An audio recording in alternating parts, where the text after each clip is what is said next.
D'abord, je vais vous dire quelque chose, je trouve toujours choquant et blessant de s'arroger le monopole du cœur. Vous n'avez pas, M. Mitterrand, le monopole du cœur. Vous ne l'avez pas. Pas plus que je ne l'ai accepté dans le passé, je n'accepterai demain de débat avec son représentant. Moi, président de la République, je ne serai pas le chef de la majorité. Je ne recevrai pas les parlementaires de la majorité à l'Élysée. Moi, président de la République, je ne traiterai pas mon Premier ministre de collaborateur.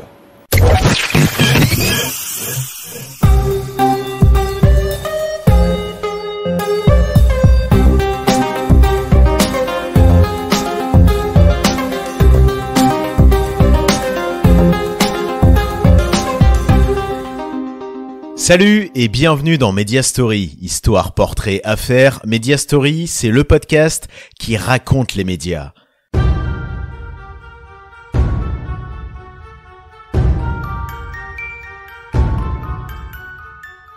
Alors que la campagne présidentielle bat son plein et s'achèvera dans 2 mois, je vous propose de revenir sur l'épreuve ultime de l'élection, le débat de l'entre-deux tours, un véritable duel au sommet. Alors arrêtez de raconter vos histoires. Mais ça, c'est dans vos rêves les plus fous, monsieur Mélenchon. Amer, aigre. Vous êtes dans les chimères. Enfermés. Vous êtes dans les chimères, ne parlez pas en même temps tous les deux. Vous êtes dans les chimères. Ça va pas durer toute la soirée. Vous êtes dans les chimères, monsieur Mélenchon. J'aimerais qu'on parle d'un autre sujet. Aujourd'hui, la troisième génération. Non, mais là, ça fait une majorité. Il y a une majorité. Avant que les 2 finalistes du premier tour ne s'affrontent lors du traditionnel débat de l'entre-deux tours, les candidats à l'élection présidentielle ont l'habitude d'enchaîner de nombreux débats dans les médias, et notamment à la télé. N'y ont pas échappé bien sûr Jean-Luc Mélenchon et Éric Zemmour, qui après s'être écharpés lors d'un premier débat très suivi sur BFM TV en octobre 2021, ont remis le couvert fin janvier sur C8 dans Face à Baba avec Cyril Hanouna. Si les nombreux débats permettent à chaque fois aux candidats de se faire une opinion sur tel ou tel candidat, le débat qui peut vraiment tout faire basculer, c'est l'ultime débat, celui de l'entre-deux tours. Mais depuis quand cette institution télévisée existe-t-elle ? Et comment a-t-elle bousculé l'élection présidentielle ? Mesdames, Messieurs, le débat entre les 2 candidats à l'élection présidentielle, M. Valéry Giscard d'Estaing et M. François Mitterrand, ouvre la campagne électorale à l'ORTF pour le second tour de cette élection. Si la 5e République a été instaurée en 1958, le premier débat de l'entre-deux tours a vu le jour plus de 15 ans après, en 1974. Alors que les États-Unis avaient déjà l'habitude de ce type d'émission et que la télé prenait de plus en plus de place chez les foyers français, l'idée de mettre en place un débat était devenue évidente. Et il pouvait tout changer, car les 2 favoris, Valéry Giscard d'Estaing, alors ministre de l'économie et des finances, et François Mitterrand, alors premier secrétaire du PS, étaient à touche-touche dans les sondages. Ils avaient alors accepté l'affrontement dans ce nouvel exercice. Le débat était diffusé en direct sur la première et la 2e chaîne de l'ORTF, ainsi que sur France Inter, et il était relayé sur les radios périphériques et sur diverses chaînes européennes et africaines. Pour arbitrer le débat, on retrouvait la directrice de la Une, Jacqueline Baudrier, et un jeune journaliste qui n'a jamais cessé de suivre la vie politique, Alain Duhamel. Mais leur rôle était maigre, alors réduit à faire respecter le temps de parole des candidats et n'étant même pas autorisé à poser des questions. Chaque candidat avait le droit à 45 minutes. 45 minutes leur permettant d'évoquer les grands thèmes de leur programme, l'économie, la politique étrangère, la liberté d'expression et bien d'autres sujets. Mais ce que la postérité retiendra, et ce qui sera le point de bascule de l'élection, c'est ce qu'on appellerait aujourd'hui une punchline. Bien, Monsieur Mitterrand, si on vous a écouté, comme je vous ai écouté avec intérêt, on est convaincu que ce qu'il faut faire, ça n'est pas ce que vous proposez. D'abord, je vais vous dire quelque chose, je trouve toujours choquant et blessant de s'arroger le monopole du cœur. Vous n'avez pas, Monsieur Mitterrand, le monopole du cœur. Vous ne l'avez pas. J'ai un cœur comme le vôtre, qui bat sa cadence et qui est le mien. Vous n'avez pas le monopole du cœur. Et ne parlez pas aux Français de cette façon, si blessante pour les autres. Le monopole du cœur de Giscard va marquer les Français, qui étaient 25 millions devant leur écran, et créer la différence en sa faveur, mais de peu. Il l'emportera face à Mitterrand avec 50,8%. Soit à peine plus de 400 000 voix d'écart. Bonsoir. Nous voici donc réunis pour ce débat entre les deux participants au deuxième tour de l'élection présidentielle, M. Valéry Giscard d'Estaing et M. François Mitterrand. Ce débat a été organisé par la commission de contrôle avec l'accord des représentants des deux candidats. Il sera dirigé par deux journalistes choisis d'un commun accord, Michel Cotta, journaliste à RTL, et moi-même, Jean Boissonnat, journaliste à l'Expansion et chroniqueur à Europe 1.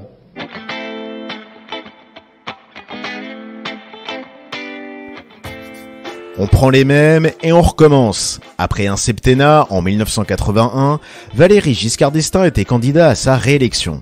Et face à lui, le leader de l'opposition, François Mitterrand. Si Mitterrand participait à sa troisième finale présidentielle et était plus déterminé que jamais, il n'était pas partant pour ce nouveau duel, marqué par l'échec du premier qui avait conduit à sa défaite. Il avait alors missionné ses deux conseillers, l'homme politique Robert Badinter et le réalisateur Serge Moati, de rédiger un cahier des charges si contraignant qu'il pourrait conduire à annuler le débat. Les deux hommes vont rédiger 21 règles strictes, comme l'absence de plan de coupe, le choix des journalistes, la hauteur des caméras ou encore la distance entre les deux candidats. Malheureusement pour les plans de Mitterrand, le camp de Giscard accepte les nouvelles règles du jeu. Et ces règles resteront en vigueur jusqu'en 2017 où elles connaîtront un assouplissement. Parmi les nouveautés, les journalistes qui arbitraient le débat posaient désormais des questions aux candidats. Ce qui n'avait pas changé par rapport au premier duel, c'était l'art du bon mot, la phrase qui pouvait marquer les esprits et potentiellement changer la donne. Si l'avantage dans cet exercice était 7 ans auparavant à Giscard, en 1981, il était à Mitterrand. Vous ne voulez pas parler du passé, je comprends bien naturellement. Et vous avez tendance un peu à reprendre le refrain d'il y a 7 ans, l'homme du passé. C'est quand même ennuyeux que dans l'intervalle vous soyez devenu, vous, l'homme du passif. Giscard avait reproché à Mitterrand lors du débat de 1974 d'être un homme du passé. Il n'avait sans doute pas imaginé que Mitterrand s'en servirait 7 ans plus tard contre lui. La balance va alors pencher à gauche, François Mitterrand est élu face à Giscard le 10 mai 1981.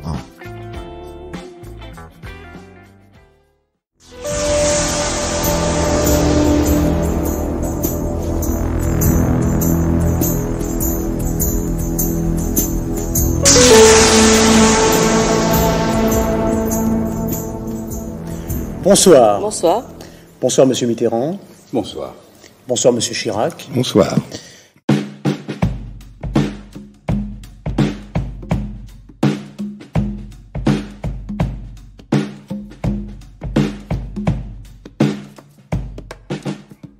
Fin avril 1988, les Français sont nombreux devant leur poste pour regarder l'affrontement entre le président Mitterrand et son premier ministre et chef de l'opposition, Jacques Chirac. Les deux hommes qui ont travaillé ensemble à la tête de la France entre 86 et 88 en raison de la cohabitation, tentaient chacun de défendre leur bilan. La lutte contre le chômage, la fiscalité des plus riches ou encore la cohabitation. C'est sur ce sujet qu'un échange va marquer les mémoires et traduire l'ambiance du débat. Je continue de vous appeler Monsieur le Premier ministre, puisque c'est comme cela que je vous ai appelé pendant 2 ans, et que vous l'êtes. Permettez-moi juste de vous dire que ce soir, je ne suis pas le Premier ministre. Et vous n'êtes pas le président de la République. Nous sommes 2 candidats. Vous me permettrez donc de vous appeler Monsieur Mitterrand. Mais vous avez tout à fait raison, Monsieur le Premier ministre. Avec la ferme volonté d'affirmer face à Chirac son autorité de président, Mitterrand avait carrément demandé à ce que la table utilisée pour le débat ait exactement les dimensions de celui de son bureau à l'Élysée. De quoi rappeler à chacun sa fonction. Malin, Mitterrand réutilisera une petite phrase assassine utilisée contre lui lors du premier débat. J'ajoute, enfin, vous avez parlé des chats et des chiens, moi aussi je les aime beaucoup, d'ailleurs je crois que nous avons des chiens de la même espèce, et Dieu sait si on s'y attache. Alors, je ne peux pas vous répéter ce que j'avais entendu naguère. Vous n'avez pas le monopole du cœur pour les chiens et les chats, je les aime moi aussi. Véritable vainqueur de ce débat, Mitterrand l'emportera sans grande difficulté le soir du second tour avec 54% des voix pour lui. Le premier thème porte donc sur les questions politiques et institutionnelles. La première question, c'est tout simplement, d'abord, Monsieur Jospin, comment est-ce que vous interprétez l'importance du vote protestataire au premier tour de cette élection ? Avant de vous répondre, je voudrais d'abord dire que je suis heureux de faire ce débat.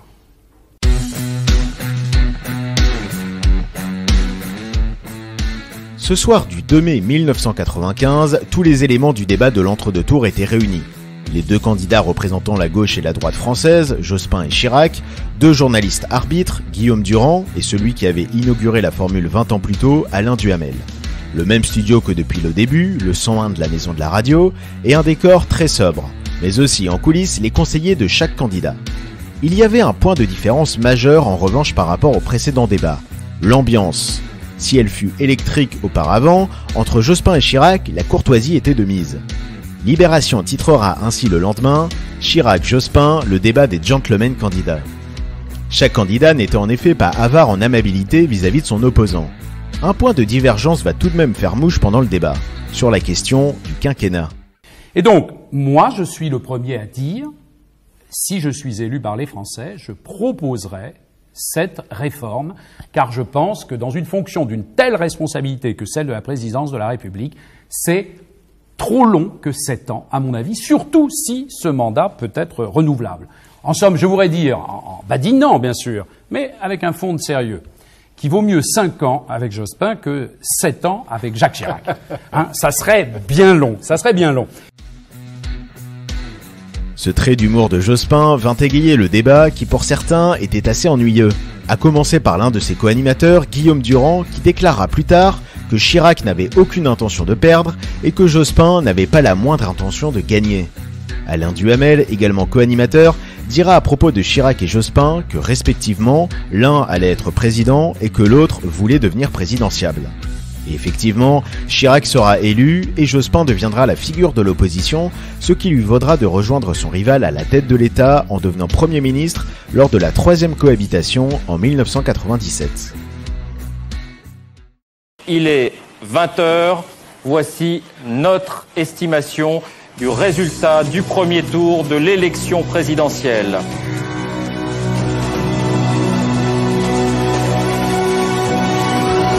En tête, Jacques Chirac, 20% des voix. Énorme surprise, Jean-Marie Le Pen semble devoir être le second avec 17% des voix. Viennent ensuite Lionel Jospin, 16%.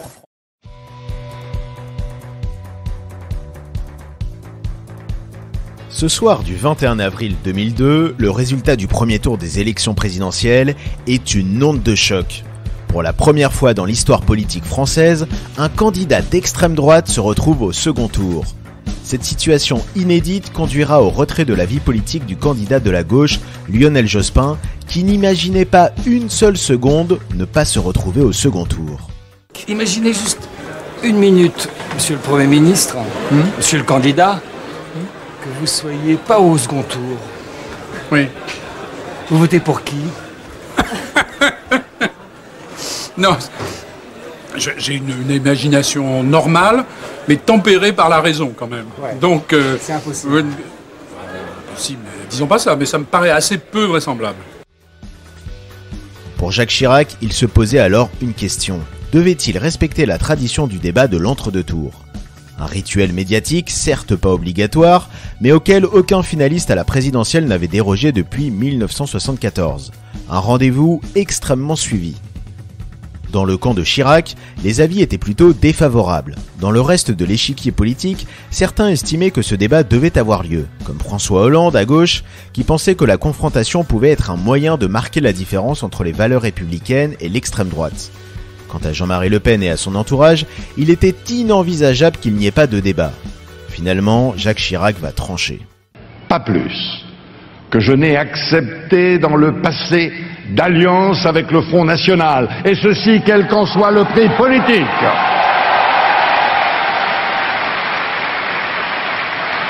Pas plus que je ne l'ai accepté dans le passé, je n'accepterai demain de débat avec son représentant. Je ne peux pas accepter la banalisation de l'intolérance et de la haine. La réponse de son adversaire ne sera pas tendre. C'est une pitoyable dégonflade. Moi, je lui offrais un duel. Et quand un adversaire d'un duel est considéré comme s'étant retiré, il est déshonoré. Ce sont les règles de l'honneur, une matière que connaît mal Jacques Chirac. Et du côté des Français, que souhaitait-il ? Selon un sondage réalisé par l'Institut CSA, près de 7 Français sur 10 y étaient favorables. Cela n'empêchera pas Jacques Chirac de l'emporter face à Jean-Marie Le Pen avec une écrasante majorité des voix, 82,2%.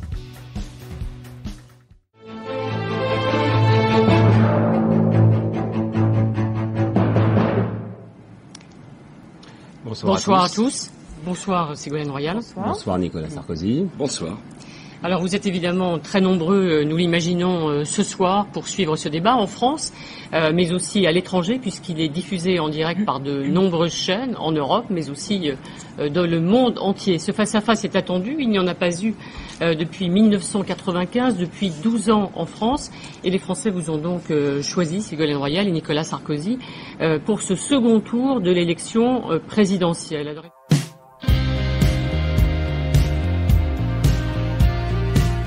L'élection de 2007 avait ouvert le chapitre d'une nouvelle génération de la vie politique française.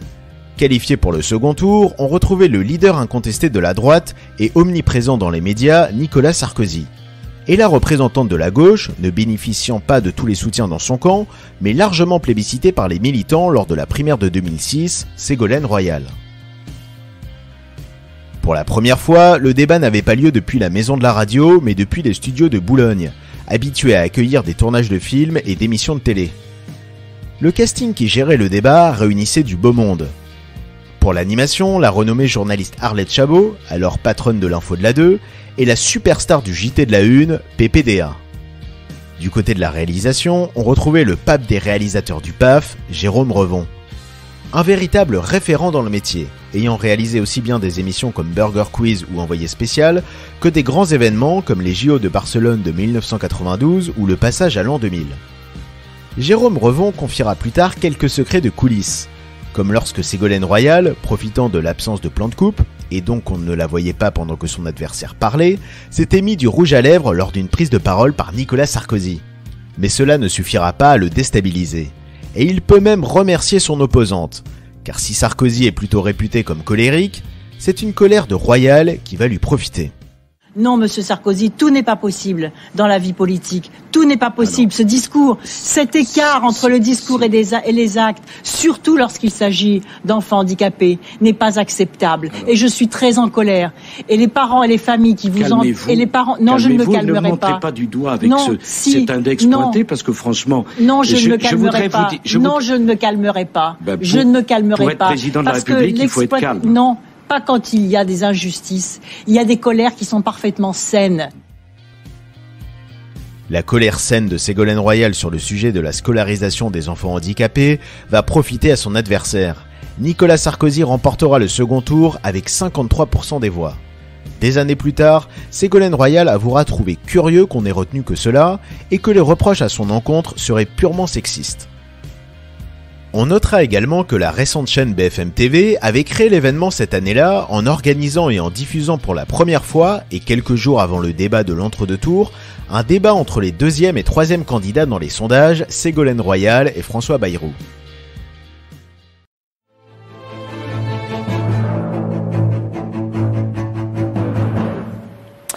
Bonsoir et bienvenue pour ce grand débat du second tour. C'est une tradition de la République très attendue. C'est un moment important de la vie démocratique. Bonsoir Laurence Ferrari. Bonsoir David, bonsoir à tous, bonsoir messieurs. Bonsoir François Hollande. Bonsoir Nicolas Sarkozy. Merci de votre participation à ce débat. Les Français et les Françaises qui nous regardent permettront ainsi de vous juger à la fois sur vos programmes mais aussi sur vos personnalités.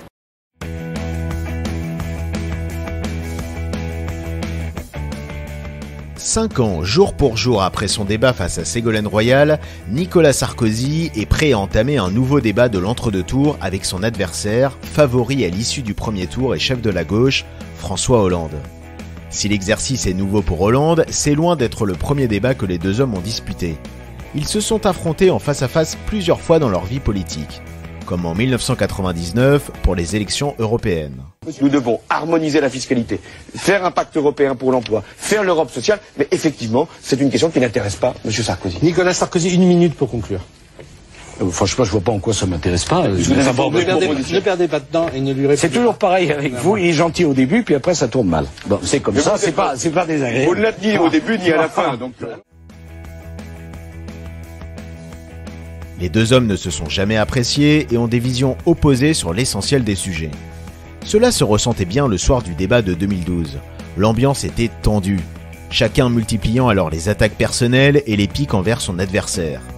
Europe, économie, immigration, nucléaire, emploi, tous les sujets majeurs de la campagne furent évoqués. Et c'est sur le thème de la présidentialité que François Hollande va se lancer dans une tirade qui va rester mémorable. Moi, président de la République, je ne serai pas le chef de la majorité. Je ne recevrai pas les parlementaires de la majorité à l'Élysée. Moi, président de la République, je ne traiterai pas mon Premier ministre de collaborateur. Moi, président de la République, je ne participerai pas à des collectes de fonds pour mon propre parti, dans un hôtel parisien. Moi, président de la République, je ferai fonctionner la justice de manière indépendante. Je ne nommerai pas les membres du parquet, alors que l'avis du Conseil supérieur de la magistrature n'a pas été dans ce sens. Moi, président de la République, je n'aurai pas la prétention de nommer les directeurs des chaînes de télévision publiques. En répétant de nombreuses fois « Moi, président de la République » lors de sa longue déclaration, plus de 3 minutes sans interruption, François Hollande avait réussi l'exercice de marquer les esprits et d'afficher clairement sa différence avec Nicolas Sarkozy. Ce qui résumait bien le socle de sa campagne, celle d'une présidence voulant être normale. Le lendemain du débat, François Hollande confiera avoir improvisé cette tirade et qu'il aurait pu continuer encore longtemps. Le 6 mai 2012, François Hollande est élu président de la République et signe le retour de la gauche à la tête de l'État. Dans 10 secondes, vous découvrirez les noms et les visages des candidats qualifiés pour le second tour.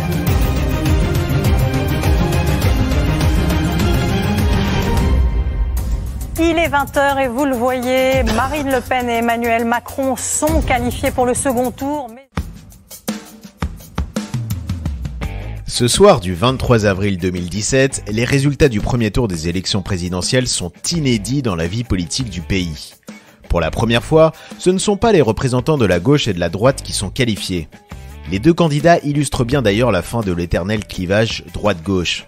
Que ce soit Emmanuel Macron, encore quasi inconnu avant l'élection, qui avait fondé sa stratégie dessus en créant son mouvement En Marche, tout comme Marine Le Pen qui avait tout fait pour dédiaboliser le Front National et ainsi réussi à le banaliser.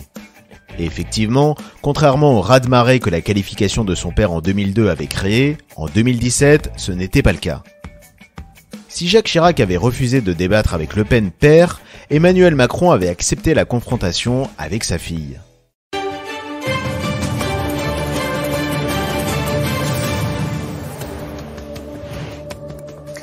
Bonsoir et bienvenue. Bonsoir Marine Le Pen. Bonsoir Emmanuel Macron. Bonsoir. Et bonsoir Christophe. Bonsoir Nathalie et bonsoir à tous. Bienvenue pour ce débat de l'entre-deux tours. Pendant 2 heures, nous évoquerons l'économie, le terrorisme, l'éducation et l'Europe. Vous avez aussi souhaité tous les deux, en fin d'émission, disposer d'une carte blanche pour évoquer le thème de votre choix. C'est Marine Le Pen qui avait été désignée pour ouvrir le débat et dès ses premières secondes, elle avait donné le ton. Attaquer frontalement Emmanuel Macron, n'hésitant pas à le qualifier de candidat de la mondialisation ou de l'ubérisation, mais aussi en l'accusant de complaisance envers les grands patrons et même d'avoir un compte offshore aux Bahamas.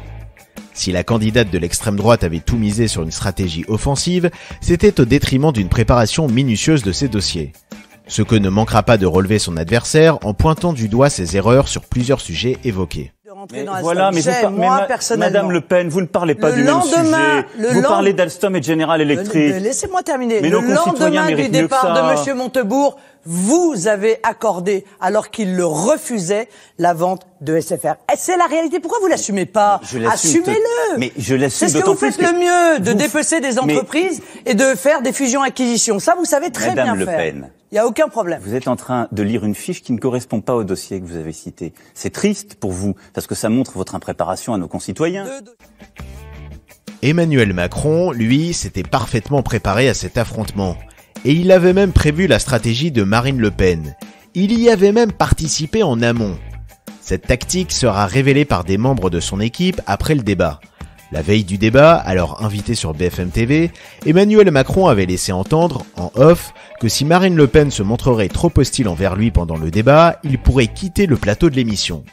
Ni une ni deux, BFM TV avait repris le scoop à l'antenne. Emmanuel Macron menace. S'il sert de punching ball à Marine Le Pen, il indique qu'il quittera le plateau au bout d'une demi-heure.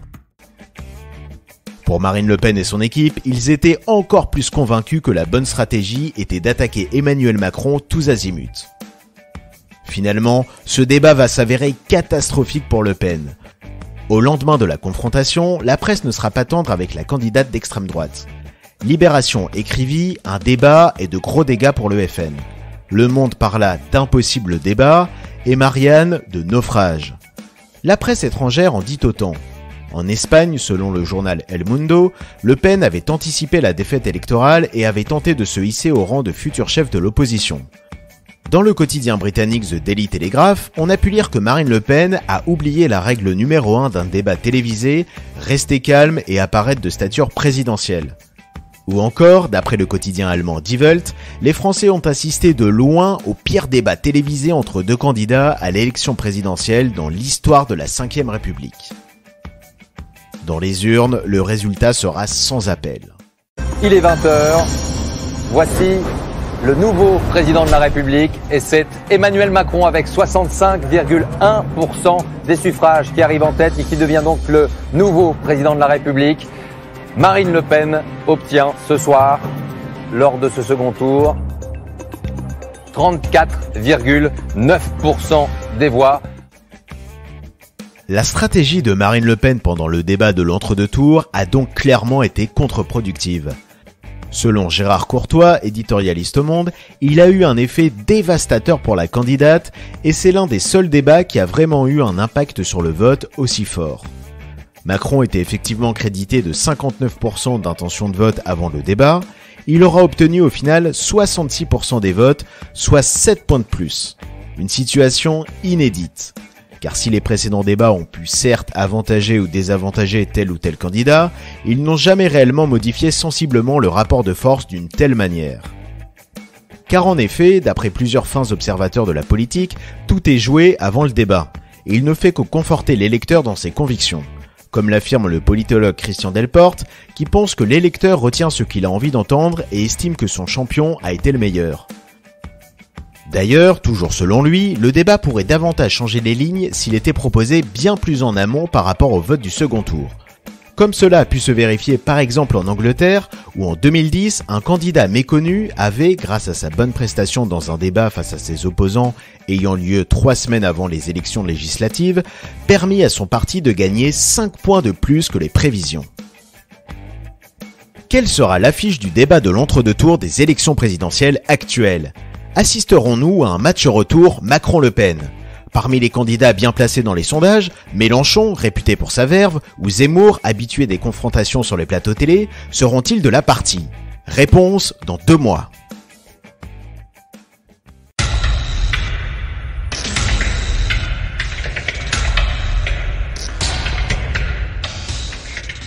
Merci à tous d'avoir suivi ce podcast, à bientôt pour un nouveau Media Story, et pour écouter tout plein d'autres podcasts sur la culture, la société, le ciné, la littérature ou même l'alcool ou le monde de l'entreprise, allez faire un tour du côté des podcasts de Podcut, le label qui va vous en apprendre et vous détendre. Vous retrouverez tout le catalogue de Podcut sur notre site podcut.studio. Aussi, si vous souhaitez nous aider à faire vivre le label, n'hésitez pas à faire un don en Patreon de Podcut. À dans 1 mois pour se replonger dans l'histoire des médias.